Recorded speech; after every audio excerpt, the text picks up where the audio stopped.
Bismillahirrahmanirrahim. Assalamualaikum warahmatullahi wabarakatuh. Kelas 4 Hanovers. Apa kabar kalian hari ini? Mudah-mudahan semua selalu dalam keadaan sehat, semangat, dan selalu menantikan kehadiran gurunya di hadapan kalian ya. Oke, hari ini kita akan belajar tematik 4B, subtema 1, pembelajaran 4 ya. Tapi sebelum belajar, kita biasa mulai dengan membaca basmalah dan doa mau belajar. Kita baca doa dulu ya nak ya. Bismillahirrahmanirrahim. Rabbi zidni ilman warzuqni fahma. Amin ya Allah ya Rabbal alamin. Ya Allah, tambahkan aku ilmu dan karuniakan aku kepahaman. Mudah-mudahan kita diberikan kemudahan untuk memahami setiap materi yang diberikan oleh guru-guru ya. Baik. Hari ini kita akan membahas mengenai kegiatan ekonomi, produksi, distribusi, dan konsumsi ya. Ya. Sebelumnya Miss Us ingin menyampaikan kembali firman Allah dalam Al-Qur'an surat Az-Zumar ayat 39 yang bunyinya, katakanlah hai kaumku, bekerjalah sesuai dengan keadaanmu, sesungguhnya aku akan bekerja pula, maka kelak kamu akan mengetahui. Jadi nak, Allah mewajibkan kita sebagai hambanya untuk bekerja sesuai dengan keadaan, sesuai dengan kemampuan, sesuai dengan kondisi. Tapi diwajibkan untuk kita semua adalah bekerja. Baik bekerja mencari ilmu, bekerja mencari nafkah ya, bekerja mencari penghasilan. Nah, asal diniatkan karena Allah untuk mencari ridhonya Allah, maka Allah juga akan bekerja. Maksudnya Allah akan memberikan pahala kepada kita yang bekerja mencari ilmu atau mencari nafkah yang diniatkan karena Allah. Nah, itu kita akan diberikan ganjaran seperti itu. Begitupun dengan kita belajar hari ini, kita niatkan karena Allah, untuk mendapatkan ilmu karena Allah, untuk memberikan manfaat kepada banyak orang, insya Allah Allah akan memberikan balasan yang terbaik untuk kita ya. Amin ya Allah ya Rabbal. Baik, hari ini tujuan pembelajaran kita adalah siswa bisa mengetahui konsep kegiatan ekonomi ya. Kemudian siswa bisa menjelaskan pengertian produksi, distribusi, dan konsumsi. Kemudian siswa dapat menjelaskan kegiatan ekonomi sesuai dengan keberadaan sumber daya alam. Oke, ya. Ya, kegiatan ekonomi itu dibagi menjadi 3 nak. Ya, dibagi menjadi 3 golongan. Pertama, produksi. Nanti kita akan jelaskan apa itu produksi. Ya, yang kedua adalah distribusi. Ya. Dan yang ketiga adalah konsumsi. Nah, itu merupakan rangkaian kegiatan perekonomian masyarakat, ya, produksi, distribusi, dan konsumsi. Baik, sekarang apa sih Miss definisi kegiatan ekonomi? Adalah kegiatan yang dilakukan manusia untuk memenuhi kebutuhan hidupnya. Ya.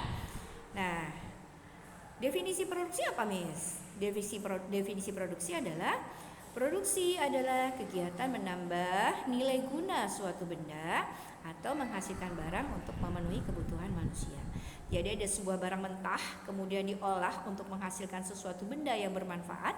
Jadi benda ini mempunyai nilai guna untuk menambah nilai guna ya, sehingga bisa menghasilkan manfaat yang bisa memenuhi kebutuhan manusia. Jadi barang mentah diolah, diproduksi, nah itu menjadi sesuatu yang bisa bermanfaat. Contohnya apa? Contohnya adalah memproduksi mobil. Tadinya dari besi biasa, kemudian dicampur dengan berbagai bahan, akhirnya diolah menjadi besi. Ya, nah besi-besi yang diolah ini menjadi nilai yang punya manfaat untuk banyak orang. Kemudian apa? Kemudian misalnya memproduksi obat, ya, dari berbagai zat kimia yang tadinya nggak punya nilai apa-apa nih setiap bahan-bahannya. Kemudian kalau digabung menjadi sebuah produksi, maka akan menghasilkan suatu barang yang bermanfaat untuk banyak orang. Ya, kemudian contoh lainnya adalah memproduksi roti. Nah, roti kan terbuat dari terigu. Terigu sendiri nggak ada manfaatnya kalau terigu aja. Atau terbuat dari gula juga. Gulanya sendiri nggak punya manfaat apa-apa. Tapi kalau sudah digabung dengan telur, gula, mentega dan sebagainya, maka itu menambah nilai guna suatu benda, kemudian bisa memenuhi kebutuhan manusia. Oke? Baik. Sekarang adalah definisi distribusi, ya. Definisi distribusi adalah kegiatan penyaluran barang hasil produksi dari tempat penghasil barang melalui para agen agar sampai ke konsumsi. Jadi tadi barang-barang yang sudah diproduksi nih, yang sudah diolah, dibuat di pabrik ya, sudah diberikan nilai guna. Nah, kemudian disalurkan. Kalau sudah jadi kemudian harus disalurkan kan untuk dinikmati masyarakat. Nah, penyaluran dari pabrik kemudian menuju ke tempat konsumsi membeli itu disebut dengan distribusi ya, disebut dengan distribusi atau menyalurkan barang yang sudah diolah di pabrik ya. Contohnya apa? Contohnya kegiatan di pelabuhan ya, mengekspor atau menjual barang-barang yang akan disebarkan atau dijual ke berbagai wilayah. Nah, bisa melalui pelabuhan, bisa melalui jalan darat, bisa melalui udara juga ya, menggunakan pesawat. Nah, itu artinya disalurkan melalui kegiatan distribusi. Kemudian apa lagi? Misalnya menyalurkan beras ya dari para petani setelah diolah kemudian akan disalurkan kepada konsumen, akan disalurkan ke pasar, ke supermarket ya, ke tempat-tempat di mana masyarakat bisa membeli. Kemudian contoh lainnya adalah menyalurkan gas ya, gas yang sudah diolah dari bahan alam kemudian dimasukkan ke dalam tabung siap untuk disebarkan ke masyarakat. Nah, itu namanya kegiatan distribusi atau menyalurkan. Berikutnya adalah definisi dari konsumsi. Konsumsi adalah bagian kegiatan yang menggunakan atau menghasilkan barang atau jasa. Ya, jadi setelah tadi ada produksi roti misalnya ya, roti diproduksi kemudian disalurkan ke toko roti.